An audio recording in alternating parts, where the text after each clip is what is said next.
Hi, everyone, and welcome back to the Open Mic Podcast. My name is Caroline. I'm a junior at Columbia University, and I'm so excited to be hosting this series where we'll be talking about school and life and everything in between.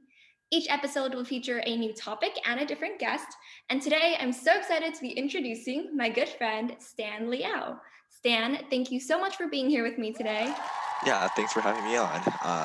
My name is Stan, and I'm a senior at Columbia, studying applied math. And as the title of this podcast implies, I make some memes sometimes. Yeah, so Stan is like the most well-known meme lord, which is a term that I recently learned from Stan. So he's like one of the most well-known people who posts on the Columbia Buy-Sell memes page. And also he is kind of the king of ref, as we refer to him.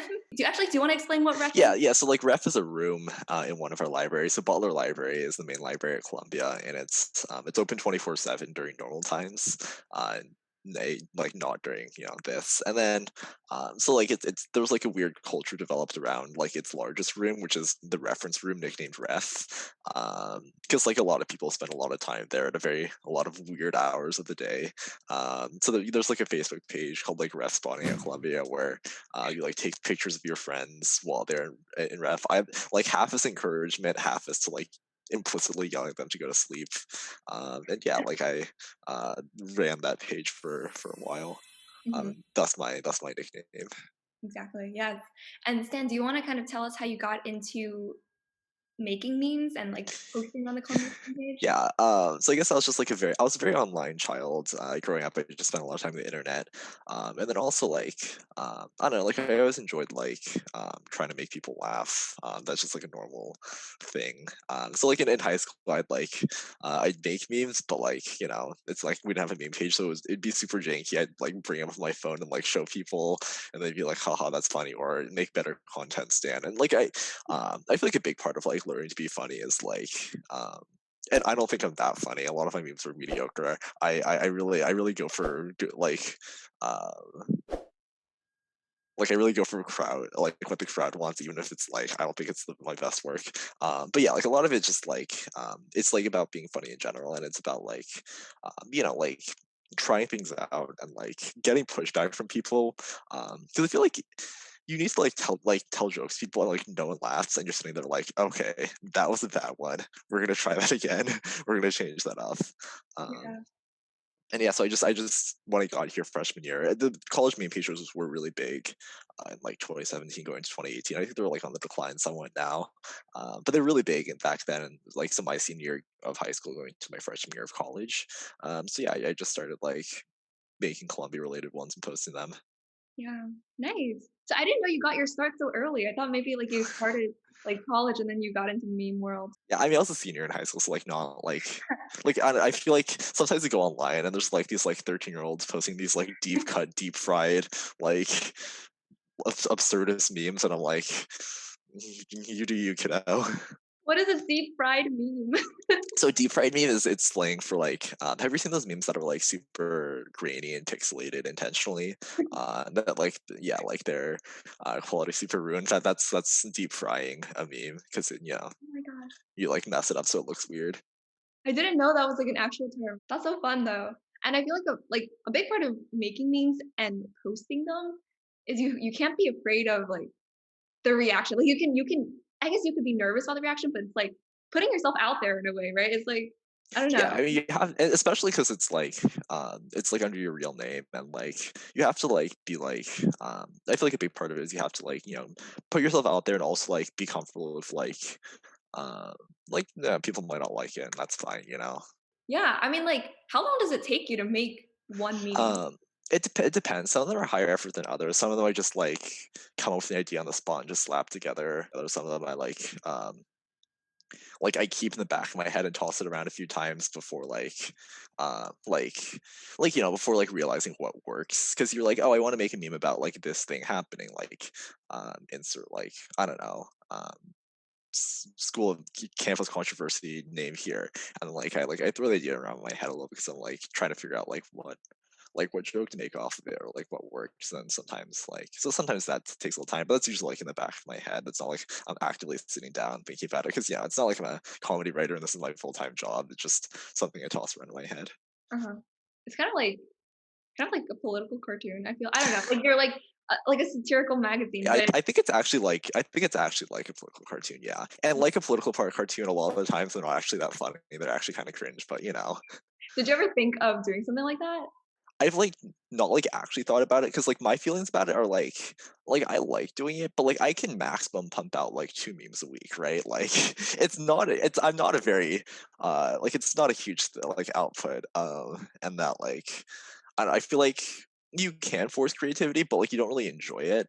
Like I think you can definitely force creativity, but like you're not gonna enjoy it, and like I only do it for fun. Because also this is on top of your schoolwork, so like memes are kind of your stress relief in a way, right? Yeah, a lot of the memes I've made are like when like I sit down in the library and I'm like I don't want to do homework right now, and then I scroll through a meme page back when meme pages like Facebook meme pages weren't terrible, uh, and then I'd be like, oh, that's a good idea. I can make my own spin off of it.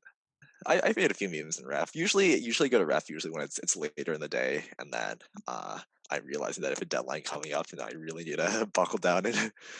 But yeah. True. How and you said you manage like the ref page. I'm an admin. It's a pretty loose thing. It's not a very like a lot of people are in it, but like not a lot of people post a lot of times. So it's not like I have to do much moderation work. Yeah. I mean, you started a virtual ref, right? Yeah, at the beginning of quarantine, I think a lot of people were like more interested. So I had at the beginning of quarantine it was jankier. I had a like a 24-hour Zoom call that was also like there was a Zoom room that was permanently open because it was 24 hours and Mhm. like it was a repeating Zoom room. So like it Mhm. every midnight it closed and then reopen and then run for 24 hours. So it was always open. So people would drop in occasionally. Would that how did you do that? Wouldn't it interfere with like other meetings? One of my friends was a TA, and then I believe, had the ability to make. She had Zoom Pro, so I think that means like she can make Oh. unlimited Zoom room Oh, as long gotcha. as yeah. It's not open to everyone, right? The ref spotting page? Yeah, it's a closed Facebook group, but you can just like ask to join and they'll let in. Yeah. Yeah. I just remember there was some controversy over who was the absolute ruler of ref. Oh yeah, Is that still going on? yeah, that was a funny joke. Because basically, my friend Julia Schrader founded it, and she went abroad. Oh. So in her absence, I was jokingly named Tyrant. Yeah, I was confused because I mean, I know Stan, but I didn't know Julia, but she was also like a big poster in that page. So I was like, I think I'm missing out on something. Who do you think your biggest rival in the meme page is? I don't know. I feel like not a lot of other people make memes that regularly. But like I'm good friends with like some of the other people who like making post memes. I mean, like college meme pages have definitely slowed down. I don't even post that much Mhm. like recently because there's just not much going on, you know. Yeah. Um, but yeah, I mean, like Alex Hempel posts sometimes. Victoria Ho used to post a lot, and I'm good friends with both of them. Do you know them before? Like, were you, I actually no. So Victoria I knew because this was freshman year. One of our mutual friends, we just happened to be in the same room together, and she was went up to me. And was like, "Wait, like Victoria, right? She makes memes too."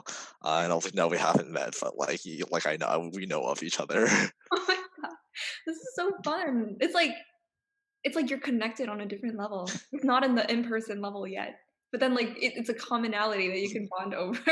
But I guess that's like now that's how everyone's connected, right? Because it's everything's virtual. I'm curious about your thoughts about wasn't there like I don't know if this was real or if this was a meme of itself, but like the memology is that like the major or something? I think that Oh. might have was that an Yeah, actual thing? nah, I think that was fake. That was pretty funny. Yeah, I might sit in on a class or two. You could teach a class, Dan. You could be a I could be a TA. yeah for a memology class. What else are you involved in outside of meme making at Columbia? Yeah, so most of the clubs I am in are like more chill slash informal. So I'm in the Applied Math Club, Society of Industrial Applied Mathematics, with Caroline actually, despite her not being an applied math major. Uh, I also was involved in Engineers Without Borders, a little like on and off. It's like right now off because we can't really do much because of COVID. And I'm also a member of One for the World, which is like a club on campus that like encourages Columbia alums to like donate 1% to like pledge to donate 1% of their like post grad income to like to like the most effective charities in the world. Typically those targeting like like global extreme poverty. Mhm.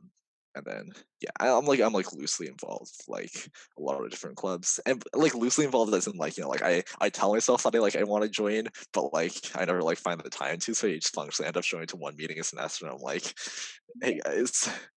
You're an honorary member of many clubs. Also pops, right? I feel like I always see you there. I do not play an instrument. I know that's rare for like not like rare for an Asian American, but it's unusual because like parents never like I played violin in middle school, but like my parents never like were like they weren't against the idea, but they weren't like particularly into it. They never forced Mhm. me to practice. Sometimes like after I'd finish my homework, I'd be like, "Oh, time to practice violin now." My parents would be like, no, it's 9 p.m. You'll wake up the neighbors," and I'm like, Oh. sure, if it gets me out of it, I'll take it. Like, um, so yeah, I never played an instrument, but a lot of my friends are in Columbia Pops, which is it's like an orchestra group on campus. It's really good. Check them out on YouTube, Instagram, whatever. I'm a big fan. Yeah. I've yeah, they nicknamed me their number one groupie. Yeah. I think a lot of our mutual friends are in there because they're all so talented at Yeah, playing they're so instruments. good. They Yeah. make their it's like Columbia Pops is the orchestra group, like Stan was saying, but it's like pop music, or they kind of make their own arrangements of is it like kind of classical or Yes, just it's like like a any lot of arrangements of like either pop music or like soundtracks and stuff like that. yeah, and they're just like they like sight read, they do it all themselves. I'm like, "Oh my gosh, how do you do that?" Yeah, some It's of them are because Columbia has the Columbia Juilliard, yeah, like dual enrollments, and some of them are also Juilliard students. Oh yeah, they're so good. Yeah. amazing. Yeah. And what about like if we want to give like a little bit of detail about your applied math major and your internships or whatever Yeah, you're course, comfortable. of course, yeah. So I'm an applied math major minoring in computer science. The computer science minor was tacked on very late in my college career, starting last semester.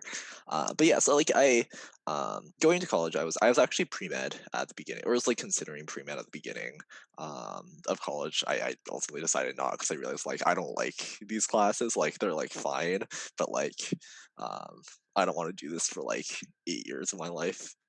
Um, and then like 8 years of my life, and I wasn't actually that into the idea of like being a doctor. So it's like I don't want to like commit 8 years of my life just to like a goal that I'm not particularly into.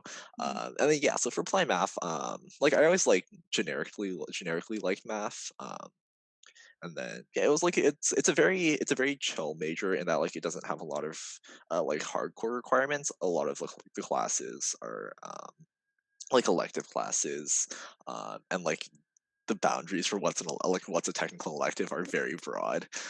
So it's a very chill major. It's a very like so you take this core of math classes and then you like specialize in like whatever you want. Um, so yeah, so like it's like some math classes, some stats classes, some CS classes, because I think that like um, it's like it's a useful skill to have, especially nowadays. A lot of like especially applied math, right? It's hard to Mhm. separate from like programming skills. And then yeah, Yeah. Did you ever think about pure math?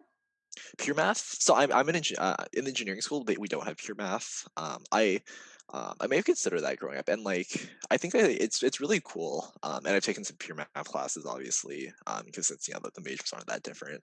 I've taken some pure math classes here. I think they're really interesting. Um, and yeah, like so. I mean, if I were in Columbia College, I may have considered it, but like, um, yeah, I just never Yeah. fit up. Mhm.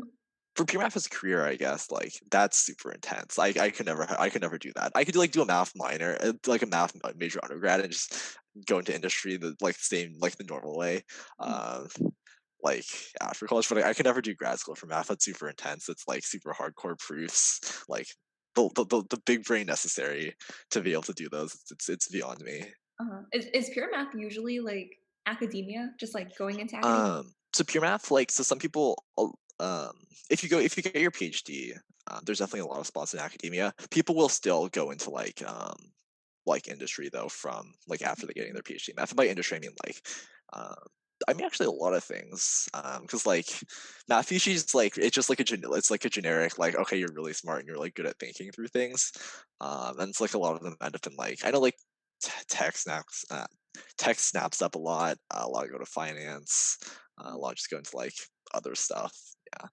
Oh, interesting. I didn't know that. Yeah, I mean, I imagined it just to be like strict academia because it's like pure math. It's like all theoretical. But Yeah. it's interesting that it's like I feel like it's the people and the personalities and their um, flexible mind that can like be applied to a lot of Yeah. different fields. Yeah, that's And cool. also there's like a lot of like high level math necessary in a lot of different fields. So like, That's true. yeah. Yeah. Mhm. And what about your oh, you mentioned, like, tech versus elective classes, right, for the applied math Oh major? yeah, so tech electives. In case any of the listeners are considering major apply math. So the way it works is that you have your required classes, which are just like if you apply math classes, so like your standard like linear algebra, differential equations, and so partial differential equations, so on. And beyond like those like 6 or 7 classes, the rest of the classes you have to take for the major are like called tech electives, or like technical electives is the full name, and that's just like whatever. I think it's like the requirements like any 3000 level um, vaguely technical. Technical is a very broad term class or not. So it's like, like any 3000 level econ class, or 3000 level bio, chem, physics, computer science, statistics, anything. So it could be, like, across any bio even, like, for applied Yeah, math. in fact, back when I was pre med, I was partially considering being apply math pre med because then I could dodge the worst of Nash bio if I take environment bio, and then I could uh, yeah, because I wouldn't need like the hard bio classes to graduate, right? I just need them for pre-med requirements, and then like be able to fulfill the tech electives. Oh, interesting. Yeah, wait, were you BME then, like, at the I beginning? was being I was probably gonna be BME then though. Still, yeah, yeah. Okay. And was it, like was the shift difficult? Like, did you have enough time to I didn't change that late into because I was only pre-med up, so it was sophomore fall that was my Mhm. fully dedicated. So Yeah. freshman year, I waffled between a lot of majors. I flirted with IOR briefly, considered CS maybe. Um, and then so sophomore fall, I was like, okay, I'm gonna commit to being pre med. We'll see how it goes.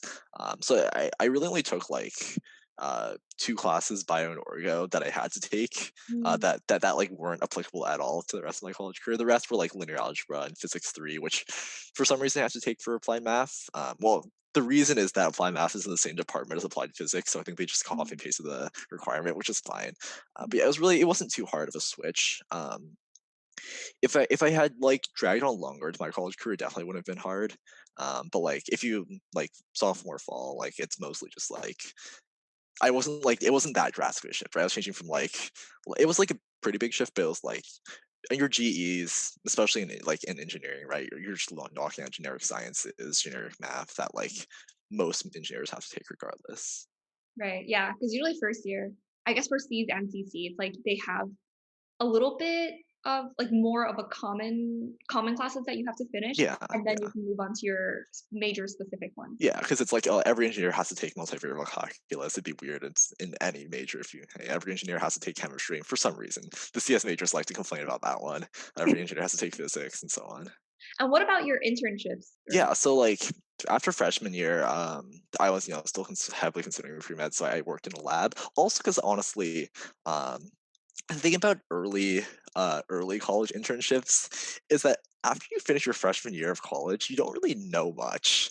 Like you think like this is like you could have taken like actually like moderately high level classes, but like you don't like know much. There's not really much any especially in like STEM fields and engineering. Like there's like not like real stuff you can do. And I don't mean this as like to like denigrate freshmen. It's like I barely know anything, but like it's just like that. Oh, like there's just not much stuff you can do. So like I ended up doing research in a BME lab. It was really cool. I liked it. But it's just not for me anymore, so it didn't work out. But um, yeah, so that's my general thought towards early college internships. I think honestly, don't stress too much. This is getting to like advice stuff. Don't stress too much about like early college. Just like as long as you're doing something, like as long as you're not literally doing nothing, like it's fine. Like because you don't know anything. No one's gonna hire you for like a real thing. Like one of my friends was like who's graduated was like asking me if I had any like underclassmen friends because he works at JPL and he wanted to like uh, advertise like this internship. And then so I was like, oh, like what is it if it's for software? And he was like, yeah, it's like for like, it's like a machine learning data science internship, but all like functionally what it is like you're like messing around with the code and you're like just changing these parameters to like see what works. Um, And then that's the sort of thing you can do as an underclassman in college, and like it's really cool. But also like it's not like you're like, oh, like I'm writing this machine learning algorithm from scratch, because it's like, no, you don't know how to do that. You don't know anything. And then so leading into that, actually my sophomore year, I did do a machine learning slash data science internship at the SEC, which is the Securities and Exchange Commission. It's the financial regulator. Um, for a timely reference, they're responsible for like the GameStop and all that. And then so that was like that was pretty cool. Obviously, there's limited stuff as like a sophomore. But yeah, it was cool. And so like that, I just sophomore year I just applied to a bunch of different stuff. This is a bit of a hot take. Other people disagree, but I think that like if you're in like a STEM field and like applying to jobs is just a resume drop, I think you should just apply to a lot. And when I say a lot, I mean like, because like if it's just a resume drop, it takes like under a minute. You can just apply to 100 over the course of like you're like right. You just like apply to like 10 every Friday, and then like I mean you're software, so I doubt like people are throwing internships at you. If they are, props to you, you're brilliant. But like like you gotta go for volume. And then so I just had applied to it casually because I thought it was cool.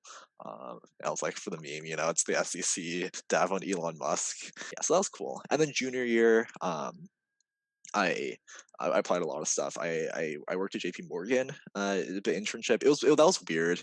That was a weird experience because it was like remote, and then like so that was in trading, which is what I'll be. It's like yeah. So it was in sales and trading, and it was like a relatively on the mathy or more quantitative side, but it's still like a weird experience because it's like you legally cannot like trade because you need like a license and all that stuff. So a lot of like sales and trading internships is like about like shadowing people and learning from them, which you couldn't really do because it was remote. That was like the COVID summer, or hopefully not the first COVID summer. Hopefully it's just the COVID summer, but we'll see.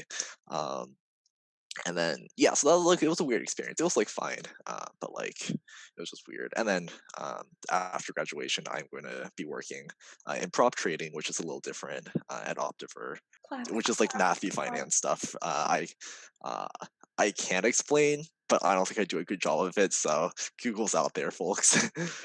Yeah, I feel like congratulations, first of all. And also I feel like it's just like difficult to explain because there's a lot of technical background into it. I mean, I've been explained, or people have explained this to me several times and I still don't fully understand. I fully don't understand it. Like at my JP Morgan interview, it was super janky, by the way. So I applied in August, the August of sophomore year summer, because I was like, I need to start working for the next year, and banks are uncomfortably early. They ghosted me for 4 months, and just I had no internship by December, and I was like, not panicking, but I was like, okay, December is getting kind of late.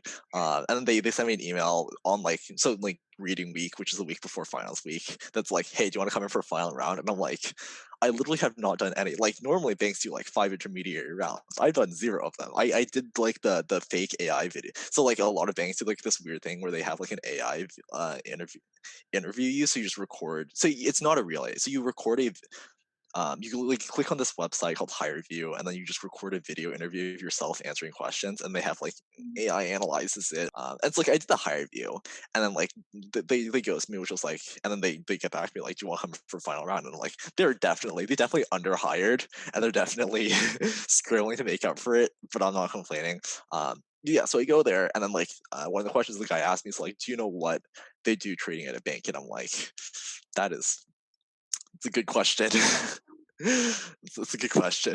How did you answer it? Oh, I answered it wrong, and then he was like, "That's not what we do," and I was like, "Oh well, darn." Wait, but you still got it. Yeah, I think I did okay enough on the technicals, and also I got just really lucky. Right. So does that mean like they don't really expect you to know the stuff going in because I they're mean, gonna it would help knowing the stuff. I would not recommend uh that, but like yeah, I mean it's like it's a weird thing to understand. Yeah, it's yeah. finance is a weird industry. Outside of finance, would you have like done any other field? Yeah, so like really honestly, really the only thing in like finance that I'd want to go into is like proprietary like prop trading, which is what I'm going into, which is different from trading at a bank. It's usually like um it's like they do like a pretty different thing despite sharing a name, and like it's like a more of a laid back environment, and it's like kind of like a tech it's kind of techy, and it's very like it's very mathematical. Outside of that, honestly, I was um because I was thinking of like backups, like what do I do in case I don't get a prop trading job? Because there's really only like 25 real trading firms, in case all these rejected, which is very possible. That's not a lot. That's not a high number. Like, what do I do? So I honestly wasn't sure. I was considering like data science, which I know is like a very vague uh, thing. It's really just sparkling statistics, as the joke goes. Like like the sparkling wine champagne. It's not real data science unless it's from Silicon Valley. Otherwise, it's just sparkling statistics. So I was considering data science, which is like a very like general thing. Oh, that's like rough to break into unless you have a like master's degree, because there's like a lot of like people with master's degrees now. Also considering like software engineering, because it's like, is coding my strong suit? Like, no, like I'm gonna say it. Like, I'm not like the strongest programmer, like I'm like fine at it. I don't like, yeah. So I was considering doing that, and then I was considering like maybe going to grad school and then figuring like getting a master's degree and then figuring it out after that. Do most people get master's degrees after? I think it's really, I think it depends. I'm honestly not that familiar with like um standard engineering. Apply math is really weird, so I won't speak for that. Like other people I know in apply math, some are going to consulting. I'm going to trading. Some people are going to like PhD programs for like one of my good friends. She's applying math, but she wants to do like earth science stuff, right? And like on like Mhm. like the quantitative modeling side. And so she's going to go to grad school, so like for full PhD and then like academia onwards. So it's apply math is weird. I can't speak for like normal engineering, because just by being friends with a lot of them, I don't really know how their careers work anymore. But I am like CS adjacent, so I can speak for CS kind of. For CS, I mean, obviously, a lot of people don't get master's degrees. The main point of getting a master's degree is to like specialize, like it's like specialize in like a field, right? So if you want to do like machine learning, like you can't like, no, like usually with a bachelor's in like yeah, like in computer science, you can't really be like I can just straight up do this now. So it helps like it helps if you want to like break into like a more specific, not just like generic software engineering thing. And also another reason I've heard, I don't know how true this is because I've heard the secondhand, is that like a lot of people want to work in like a big company like Google or Facebook or whatever, and then like move into a smaller company, into like a startup. And once they have that like Google cred, Facebook cred, Apple credit or whatever on the resume, they can like, a small company is more likely to be like, oh, we can trust this person. But like getting a master's might be a way to skip that like step and break directly in, because you're like, oh, I have a master's, which actually differentiates yourself in CS, right? Because masters aren't that common Oh, relatively. interesting. Yeah. This is something you mentioned before about sophomore year when you Mhm. were thinking of an internship for the next summer. You started in August. Is that considered early? Yeah, so every industry has different recruiting cycles. So this is really dependent on your industry. I forget exactly when tech is, but tech is usually one of the earlier ones. But like that's usually like a lot of the recruiting happens in the fall for the next summer. Um, Finance, high finance, like the weird stuff, everyone who still makes you wear a full suit, which is an increasingly a rarity. That like those schedules are super early. Like August for like next summer is not considered early. It's not considered like that's like usually when like the applications open, which means that like it's not like a weird thing to drop. And like it was just a resume drop, Oh, and like it was August, so it's like it was summer. I was at home. I had nothing going on. So sure, gotcha. yeah. Yeah. And when you say resume drop, do they expect cover letters anymore, or is A, that a lot of the times they do expect cover letters.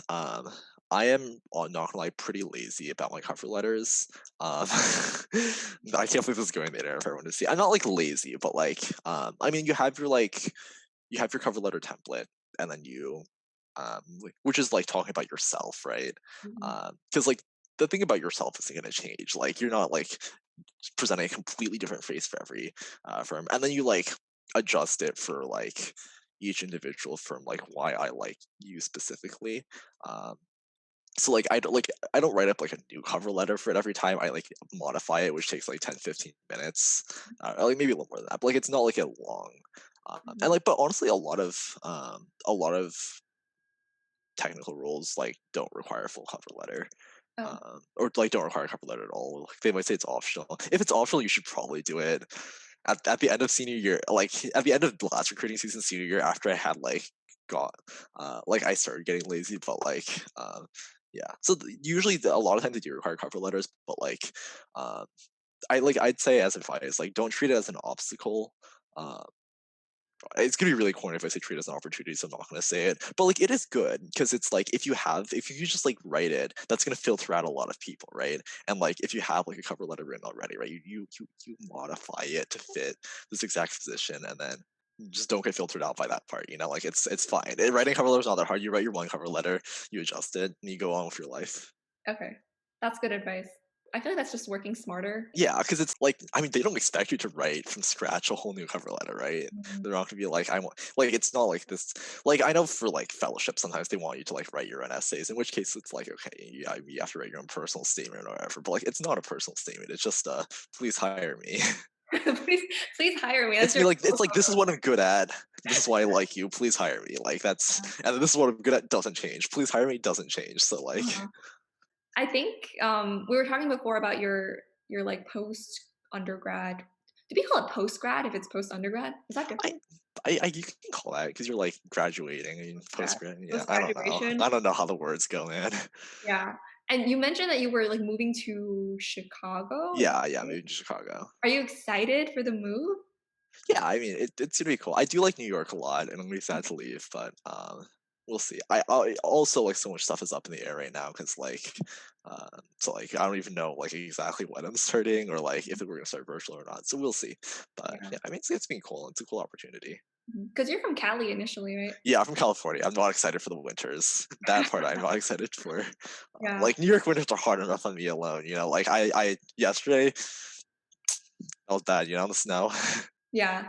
We're filming this, so this might be going up sometime in March, I think. But we're Okay, filming this it's in in February. Yeah, February, and it's snowing today in New York at least. And it's been yeah, snowing for like the past few weekends or weeks. yeah, Well, not like full weeks, but like intermittently throughout the past month.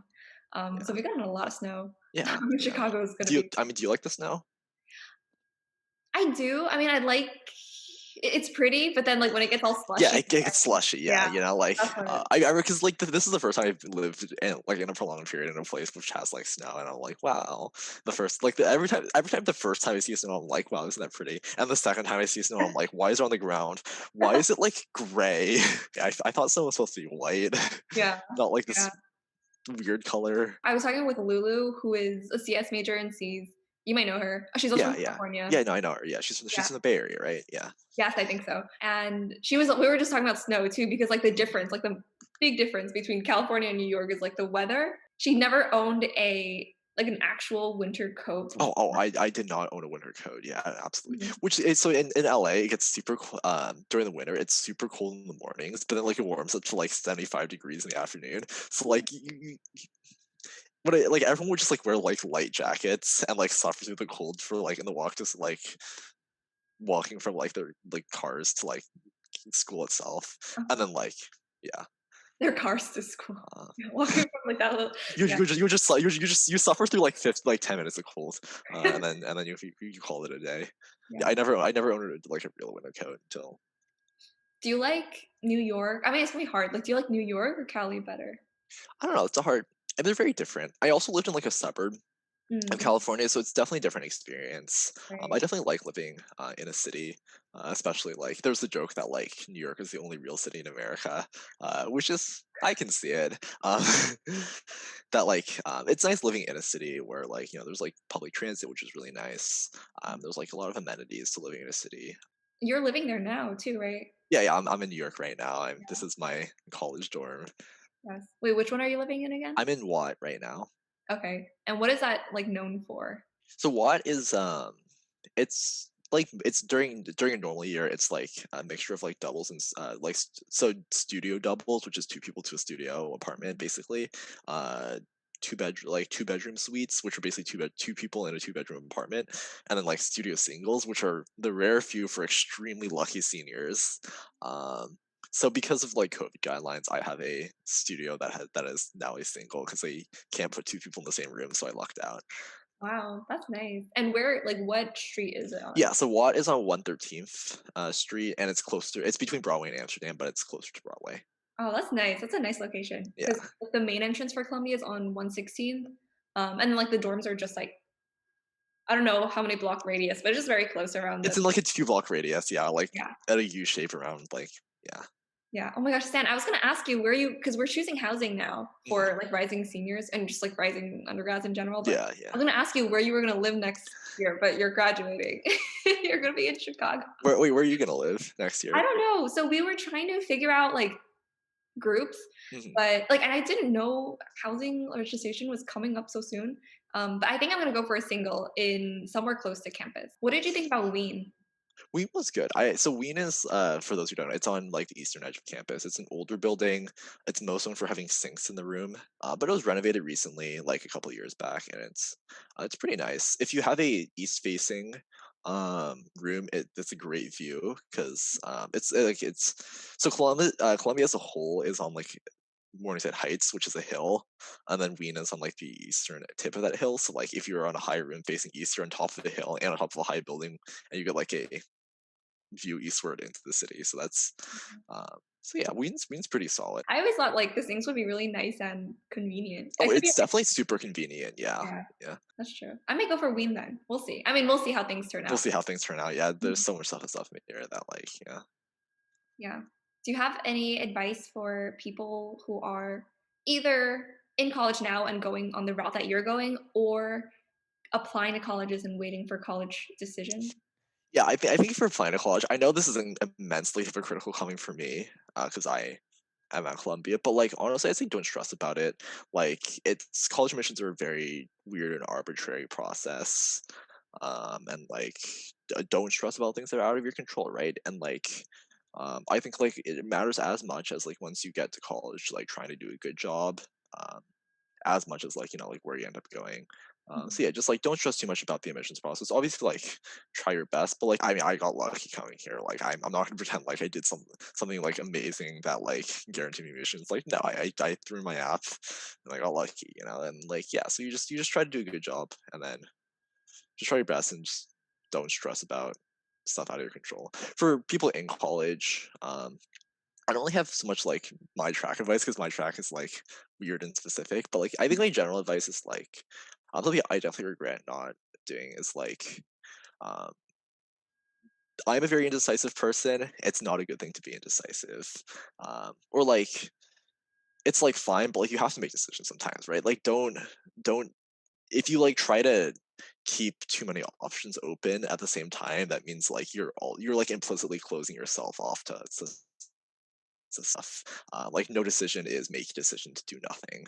Uh, so like try to be if not like when you have to make like don't like try to juggle and too many things, keep too many options open at the same time, and also like um, but also like just don't get too much FOMO. Like don't be like oh like there's like a lot of stuff to do in college and like this is academically and otherwise there's like a million classes I'll never be able to take that are probably super cool and like that's fine, you have like limited time and like um yeah, also like prior like although I guess for recruiting specifically if anyone wants my advice for that, my main two things are apply to a lot of stuff if they're just resume drops or like resume and cover letter one, and like also like I know this like is annoying but like you do have to like prioritize it and like treat it as if it's one of your classes, and like you have to take it seriously because it's like yeah, like as dumb as it is something that like matters, and that like influences, and like it's not like obviously it's not the end of the world, it's not like because like your first job is doesn't determine the trajectory of your career. That's why I said treat it as one of your classes, right? And you're taking like 4 or 5 classes, so it's not like that big a deal, but like and obviously I treat it as like 3/4 of the class, like a half to 3/4, but like you do have to like treat it as in like a task you have to do and not like something you do like after all your other stuff is done.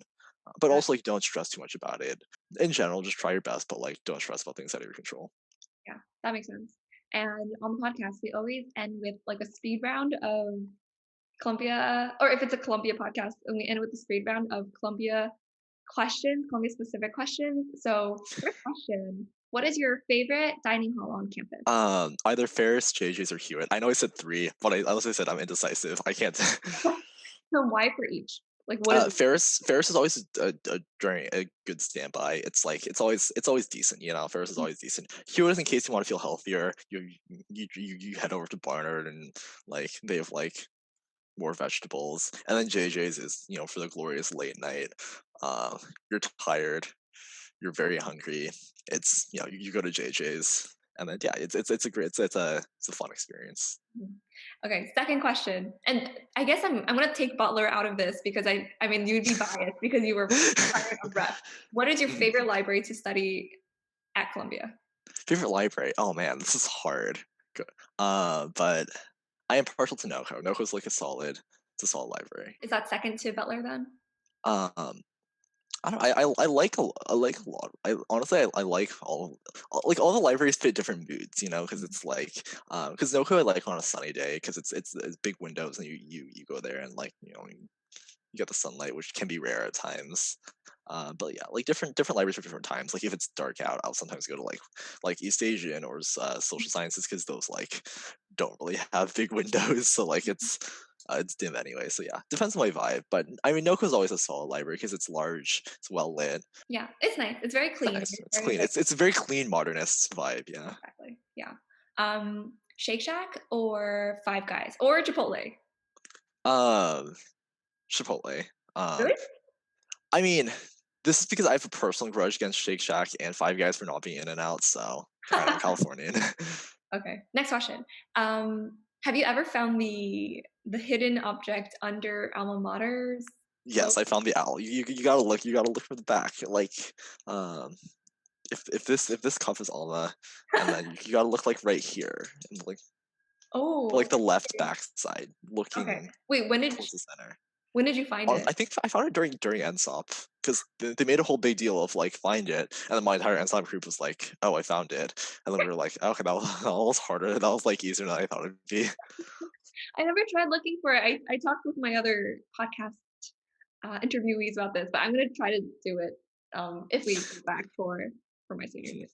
Favorite Columbia tradition? Favorite club tradition? Uh, Honestly, complaining about Colombia. It brings us all together. Everyone's like, we have no school spirit, and yet the second anything bad happens, we all, like, as one unit, complain about it very loudly. I mean, I think that's a good wrap up to our spiciest meme lord at Columbia or the Ivy League meme lord, Stan Liao. Thank you, Stan, for being Yeah, here. thank you for Uh, having me on. yeah. Oh, and also we do end the podcast with a high five.